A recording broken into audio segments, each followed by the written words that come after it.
Image thinking. Xiefeng. Image thinking refers to the process of transforming the appearance of the material world, or a tangible entity, into a pattern, symbol, melody, language, gesture, expression, or sound. For example, activities such as sketching, painting, photography, copying, rubbing, and sculpture express physical objects through patterns. These are all forms of image thinking. Similarly, cartography, whether it be maps, transistor circuit diagrams, architectural blueprints, process flowcharts, mechanical construction diagrams, assembly schematics, meridian charts, simplified musical notation, or staff notation, transforms physical entities into symbols, which is also an application of image thinking.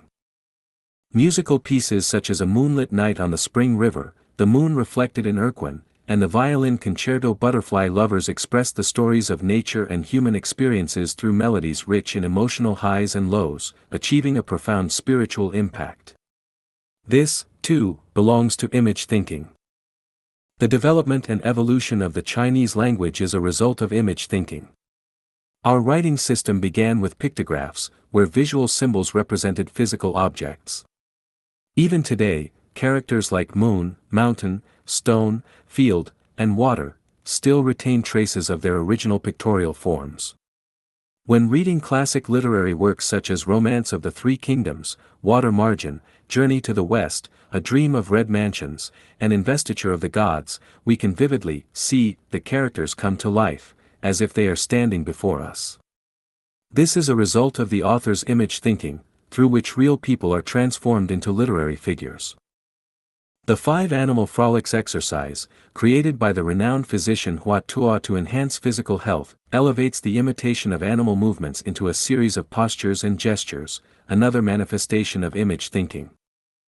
Theatrical performances, whether by Shakespeare or Lao Shi, rely on actors whose expressions and costumes are not genuine reflections of their personal emotions.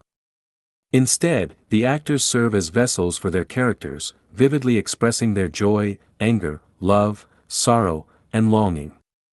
This is yet another form of image thinking. Similarly, imitating dragon roars, tiger growls, frog croaks, dog barks, human shouts, horse neighs, insect chirps, and wolf howls also falls under image thinking. Image thinking is a cognitive process in which physical entities are represented by images to achieve a corresponding effect. For example, sending a photograph to a distant loved one provides comfort, even though the sender is not physically present. The landscapes and figures on a television screen are mere projections, yet their impact is nearly indistinguishable from that of real images. When watching television, we experience emotions, excitement, joy, anger, sorrow, anxiety, laughter, crying, shouting, because of how the images unfold before us. This is the effect of image thinking. Materialistic thinking, on the other hand, is direct, one-dimensional, and instinct-driven. 1 is 1, 2 is 2. It operates on basic impulses. When the wind blows, tree branches sway, this signals the arrival of cold, so one puts on a cotton coat. Hunger strikes, so one searches for food. Desire arises, so one takes action. There is little need for conscious thought, it is simply, I have no choice but to do this. Their daily actions are mechanical, passive, and obligatory, often accompanied by self-loathing, aversion, or a sense of resignation. They remain confined within a limited space or domain, repeating the same tasks daily, even for a lifetime, much like their ancestors, without creativity, independence, or autonomy. However, those who engage in image thinking are different. They use their minds actively. Their thought process is not I have no choice but to do this, but rather I choose to do this. They transcend the physical world and enter the realm of spirit, breaking free from the constraints of time and space. They transform fleeting moments, phenomena, or events into something relatively eternal, thus leading a freer existence than those governed solely by materialistic thinking. It can be said that artistic creation is a process of image thinking. Painting, composing music, cartography, photography, acting, and literary writing all fall within its scope. Image elements transcend reality, the mundane, time and space, and even personal worries. They have a profound effect on the human spirit, elevating one's state of mind. For instance, young fans who decorate their rooms with large posters of their idols experience a form of emotional and spiritual regulation. Similarly, when we internalize Lifechanyuan as our spiritual and emotional home, we can free ourselves from the suffering and burdens caused by worldly attachments, thus achieving a higher level of spiritual refinement. This is the transformative effect of elevating one's mode of thinking. It directly influences our lives and our very existence. Associative thinking. Xiefeng. Associative thinking refers to the mental process of grasping a natural phenomenon and then using it as a springboard to make further connections, drawing parallels, and linking together other related factors. A classic example of associative thinking is Newton, apple, universal gravitation. Newton observed the common natural phenomenon of an apple falling to the ground, which led him to the concept of gravity. He then extended this concept to include mass, speed, space, and other factors, ultimately deriving the three laws of motion. This is associative thinking. For example, the whirlpool phenomenon that often occurs when draining water from a bathtub can lead one to think of the movement direction of Earth's magnetic field lines. The spiral ascent of a bean vine can remind one of the movement of celestial bodies. The natural observation of wood floating and iron sinking on water can be connected to the concept of buoyancy, which then leads to the shipbuilding industry. Observing the discontinuity of an object's motion might lead to associations with quantum mechanics. The relationship between motion, mass, and gravity can be linked to spacetime curvature. The role of consciousness can lead one to think of the holographic nature of the universe, and so on. All of these examples are manifestations of associative thinking.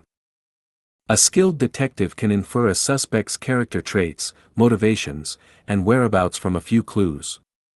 A qualified forensic expert can deduce a criminal's physical features, appearance, and even their clothing style from the victim's wounds and facial expressions. A seasoned traditional Chinese medicine doctor can link a patient's complexion to internal organ health.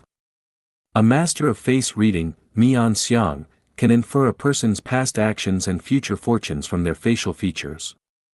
A feng shui master can assess a person's living environment based on their handwriting and habitual movements.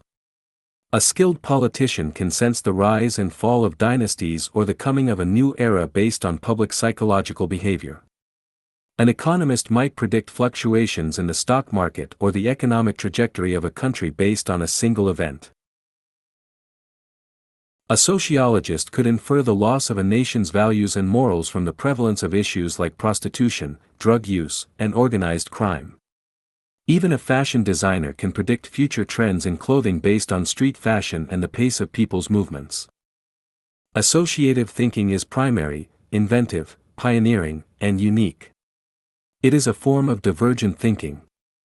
Many people may appear to engage in associative thinking, but in reality, they are merely applying knowledge or accumulated experience from others. For example, many farmers can predict the cycle of farming based on the changing seasons, spring sowing, summer growing, autumn harvesting, winter storing, but this is not the result of their associative thinking. Instead, it is a reflection of accumulated experience in their awareness.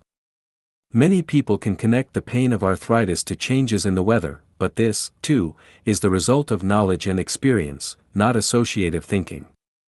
Similarly, many businesspeople can predict which goods to buy and sell based on regional, temporal, and seasonal differences, but this is again the result of experience, except in rare cases. In professions like engineering, technical work, and scholarly research, it might seem like associative thinking is at play, but in reality, they are simply applying the knowledge learned in school or accumulated through experience. For example, Newton's association of a falling apple with the law of universal gravitation is the result of associative thinking. However, if a college student claims that he can associate a falling apple with the law of universal gravitation, he is merely recounting the knowledge he has learned rather than demonstrating his own associative thinking, unless he had never heard of Newton or the concept of gravity before. Strictly speaking, only thought processes that lead to new discoveries, inventions, creations, or theories qualify as associative thinking.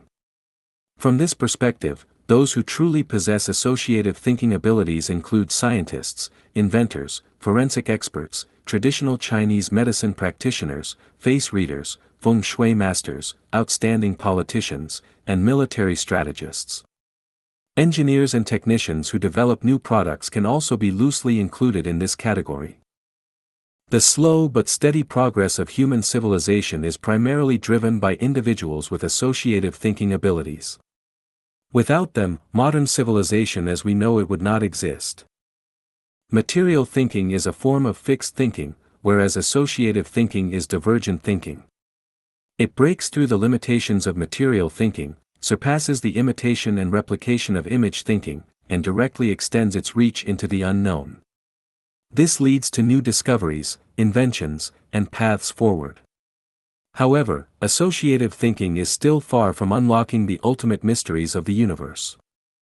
I have realized this from studying the thinking of great scientists such as Newton, Einstein, Planck, and Hawking, as well as from observing their attempts to establish a unified field theory of the universe. For humanity as a whole, I hope that more people will develop associative thinking abilities. To illustrate the difference, to transport 6 tons of cargo from point A to point B, which is 800 kilometers away, a person with associative thinking will simply use a heavy-duty truck and complete the task alone in one day.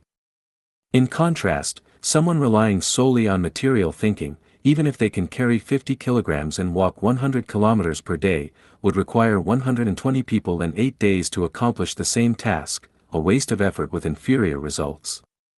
Meanwhile, someone limited to image thinking would not even be able to conceive of a solution.